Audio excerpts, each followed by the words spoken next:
Je voudrais que vous imaginiez une montre. Pas une application sur votre smartphone, mais une de ces vieilles montres mécaniques, avec des aiguilles et ce tic-tac régulier qu'on n'entend que quand la pièce est plongée dans un silence total.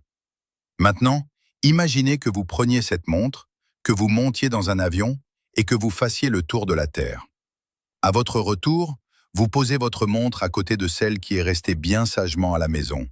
Et là, c'est le choc. Elle n'affiche pas la même heure. Pas parce que l'une est cassée, pas parce que les vibrations du vol ont déréglé les rouages, mais parce que le temps, à bord de l'avion, s'est écoulé littéralement plus lentement. Voici la question qui devrait vous empêcher de dormir. Si le temps peut accélérer ou ralentir selon l'endroit où vous êtes et la vitesse à laquelle vous bougez, est-il encore logique de croire que l'espace est un lieu fixe, immuable et réel, où les choses arrivent simplement? Je ne le pense pas. Et si vous m'écoutez jusqu'au bout, vous ne le penserez plus non plus. Nous avons tous gravé au fond de notre esprit une image rassurante de l'univers. C'est l'image de la scène de théâtre. L'univers est une scène immense et vide, qui existe déjà avant que les acteurs n'entrent et qui continuera d'exister après leur départ. Les galaxies, les planètes, vous, moi, nous ne sommes que des accessoires qui s'agitent sur cette scène. L'espace est le contenant, le temps est le chronomètre. Les deux sont fixes, neutres, indifférents. L'espace se moque que vous soyez immobile ou en mouvement. Il est là. Et une distance est une distance. Un mètre entre deux points reste un mètre, peu importe qui mesure ou à quelle vitesse il se déplace. Le temps fonctionnerait de la même façon. Une seconde dure une seconde à Paris, à Tokyo, sur la Lune ou dans un vaisseau spatial filant à une vitesse vertigineuse. Le temps serait comme un chef d'orchestre universel battant la mesure pour tous les musiciens, peu importe leur place dans la fosse. Cette vision a un nom, l'espace et le temps absolu. C'est le socle sur lequel Isaac Newton a bâti toute notre physique et sur lequel repose encore notre intuition la plus profonde. C'est l'image qu'un enfant a en tête lorsqu'il regarde les étoiles pour la première fois. C'est une vérité qui semble si évidente qu'il est presque impossible d'imaginer qu'elle puisse être fausse. Et pourtant, il existe une expérience. Une expérience avec des montres qui ne demandent pas la permission d'exister et qui vient tout faire basculer. En 1971, Joseph Haffel et Richard Keating ont réalisé une expérience qui semble sortir d'un roman de science-fiction. Ils ont pris des horloges atomiques, les instruments les plus précis au monde, et les ont embarqués à bord de vols commerciaux ordinaires pour faire le tour de la planète. Lorsqu'ils ont comparé ces horloges à celles restées au sol, le verdict est tombé. Elles affichaient des heures différentes. On parle de nanosecondes, des milliardièmes de secondes, mais c'était là, mesurable, irréfutable. L'horloge qui avait voyagé était physiquement plus jeune que celle restée immobile. Ce n'était pas un bug dû aux vibrations ou à l'altitude. Le décalage correspondait exactement aux prédictions d'Albert Einstein. Et c'est ici que le sol se dérobe. Si deux horloges affichent des temps différents, laquelle indique le vrai temps? La réponse est déstabilisante. Les deux. Chaque horloge a mesuré correctement le temps écoulé sur sa propre trajectoire. Le problème ne vient pas des horloges, mais de notre certitude qu'il existe un temps universel unique. Cette intuition est un mensonge. Et si le temps n'est pas absolu, s'il s'étire et ralentit selon vos mouvements, alors qu'advient-il de l'espace? Pour comprendre, il faut revenir à la fin du 19e siècle. La physique de Newton était alors parfaite. Mais il y avait un grain de sable, la lumière. Les chercheurs ont découvert que sa vitesse était toujours la même, quoi qu'il arrive. Dans le monde de Newton, c'est absurde. Si vous courez vers un train, il semble aller plus vite. Mais avec la lumière, rien ne change. Einstein a alors eu un éclair de génie radical. Si la lumière est constante, alors c'est le temps et l'espace qui doivent être flexibles. En 1905, à seulement 26 ans, il publie la relativité restreinte. Il ne s'est pas appuyé sur des télescopes, mais sur des expériences de pensée. Il s'est demandé, que se passerait-il si je chevauchais un rayon de lumière? La réponse qu'il a trouvée est l'idée la plus vertigineuse de l'histoire des sciences. L'espace et le temps ne sont pas deux choses distinctes. Ils sont une seule et même structure, une étoffe indissociable que les physiciens appellent l'espace-temps. Voici le cœur du sujet, l'idée qui, si vous la comprenez vraiment, va vous faire fixer le plafond pendant une bonne partie de la nuit. Einstein a découvert que l'espace et le temps ne sont pas la scène et le chronomètre. Ils sont une seule et même chose. Mais surtout, il a découvert que tout ce qui existe dans l'univers se déplace toujours à la même vitesse constante, la vitesse de la lumière. Attendez, je vous vois venir. Comment ça, je bouge à la vitesse de la lumière alors que je suis assis dans mon canapé? C'est là que le cerveau commence à se retourner. Imaginez que vous avez un budget de mouvement fixe, une quantité que vous ne pouvez ni augmenter ni réduire. Cette vitesse se répartit entre deux directions, l'espace et le temps.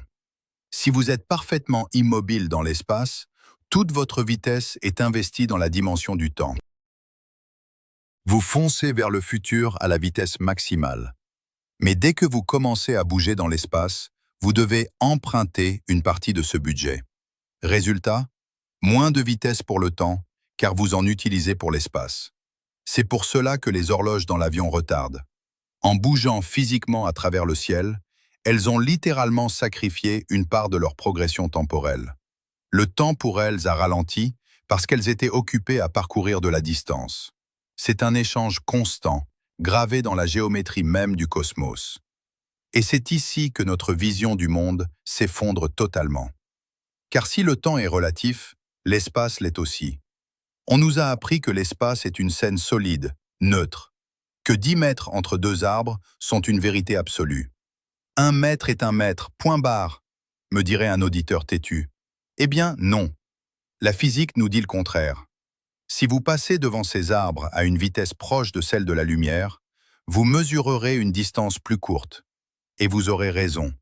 L'autre personne, immobile au sol, mesurera 10 mètres. Et elle aura raison aussi. L'espace n'est pas un contenant préexistant qui attend qu'on l'arpente. C'est une relation entre les objets et celui qui les observe. La distance n'est pas une propriété immuable de l'univers, c'est une propriété de votre perspective et de votre mouvement. L'espace absolu est une illusion confortable pour nos cerveaux de primates. En réalité, nous vivons dans une géométrie liquide, où rien n'est fixe, sauf la relation entre les choses. Ce que vous appelez ici et maintenant n'existe que par rapport à votre propre voyage. Si l'espace n'est pas une scène fixe et que le temps n'est pas une horloge universelle, que reste-t-il?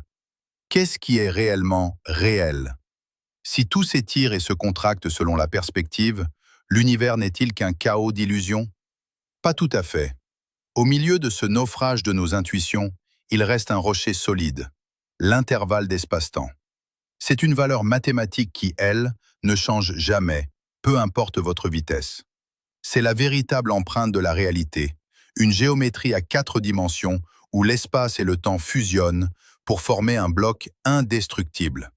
Et c'est ici que nous rencontrons la conséquence la plus vertigineuse de la physique moderne, l'univers-bloc. Imaginez que le temps n'est pas un fleuve qui coule, mais une direction, comme le nord ou le sud. Dans cette vision, le passé n'a pas disparu et le futur n'est pas à construire. Ils sont déjà là, gravés à leurs propres coordonnées dans ce bloc de réalité. Jules César est toujours en train de franchir le Rubicon à ses coordonnées spatio-temporelles, et votre moi de demain est déjà en train de vivre sa journée. Nous percevons le changement comme un film qui défile, mais la physique suggère que nous sommes plutôt comme un lecteur qui tourne les pages d'un livre. Pour le lecteur, l'histoire avance page après page, mais pour le livre lui-même, le début, le milieu et la fin existent simultanément entre les deux couvertures. Le « maintenant », ce sentiment d'être sur la crête d'une vague entre le passé et le futur, n'est pas une propriété de l'univers. C'est une propriété de votre conscience qui voyage le long d'une ligne dans ce bloc. Cela pose une question terrifiante. Si le futur existe déjà dans la géométrie de l'univers, que devient notre libre arbitre? Si vos choix de demain ont déjà des coordonnées précises dans l'espace-temps, sont-ils encore des choix? La physique nous force à revoir notre place dans le cosmos. Nous ne sommes pas des spectateurs regardant le temps passé, nous sommes des trajectoires, des fils de soie tissés de manière indélébile dans la structure même du réel. Ce que le paradoxe des horloges nous révèle, au-delà de la prouesse technique, c'est une vérité philosophique brutale. La réalité n'est pas ce que nous ressentons. Nous avons passé notre vie à chercher du solide, de l'absolu, des certitudes sur lesquelles bâtir nos cités et nos vies. Et la physique nous répond que l'espace et le temps, séparés, ne sont que des ombres. Le seul absolu, c'est le lien qui les unit. C'est une idée qui rejoint une vieille intuition du philosophe Leibniz. L'espace n'est pas un bocal vide, c'est la somme des relations entre les choses. Sans objet et sans mouvement, l'espace n'existe tout simplement pas. Alors, si l'univers est un bloc statique et que le temps ne s'écoule pas vraiment, que faisons-nous ici? Pourquoi avons-nous ce sentiment si intense de vivre un présent unique, de vieillir, de changer? La réponse ne se trouve pas dans les équations, mais dans le mystère de notre conscience. Nous sommes des voyageurs explorant une géométrie déjà écrite, comme une lumière qui parcourt un circuit complexe. La science ne nous rend pas insignifiants, elle nous révèle que nous sommes éternels. Votre histoire n'est pas un souffle qui s'évapore dans le néant. Elle est une cicatrice lumineuse, une trajectoire gravée à jamais dans le diamant de l'espace-temps. Rien de ce qui a été ne cessera d'être. La prochaine fois que vous regarderez votre montre, souvenez-vous de ceci. Ce tic-tac n'est pas le compte à rebours d'une fin inéluctable. C'est le bruit de votre mouvement à travers la structure la plus fascinante du cosmos. Vous n'êtes pas sur la scène de l'univers, vous êtes une part de son tissu. La réalité est bien plus étrange, plus relationnelle et plus belle que tout ce que nous aurions pu imaginer.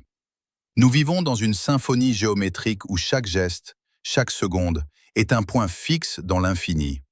Si ce voyage à travers les secrets de la réalité vous a fasciné, rejoignez-nous pour continuer à décoder les mystères du cosmos.